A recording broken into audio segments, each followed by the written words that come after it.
Dis Archie, comment peut-on connaître la taille de la Terre?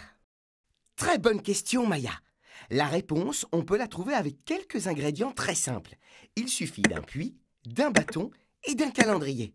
Avec ces trois éléments, il est possible de calculer avec précision la taille, en tout cas la circonférence de la Terre. C'est ce qu'a fait le savant grec Ératosthène il y a 2200 ans.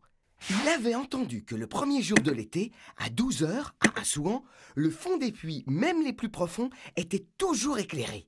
C'est donc à ce moment-là de l'année, les rayons du soleil sont parfaitement verticaux à Assouan. Il n'y a pas d'ombre. Or, si la Terre était plate, ce phénomène apparaîtrait partout en même temps, et pas seulement à Assouan. Mais Ératosthène pense déjà que la Terre est ronde, et que les rayons du soleil n'ont donc pas le même angle partout en même temps.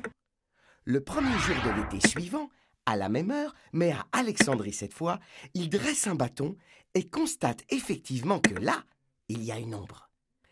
Il mesure l'angle, il obtient un peu plus de 7 degrés. Un angle, c'est comme un morceau de gâteau rond. Et 7 degrés, c'est plus ou moins 1/50 d'un cercle de 360 degrés. Ça marche pour un gâteau, ça marche aussi pour n'importe quelle boule, comme la Terre par exemple. En même temps, à cette époque, on sait aussi qu'Alexandrie se trouve à 800 km au nord d'Assouan. Tu l'as compris, Maya. Avec ça, Ératosthène a tout ce qu'il lui faut. 1/50 de la Terre fait 800 km.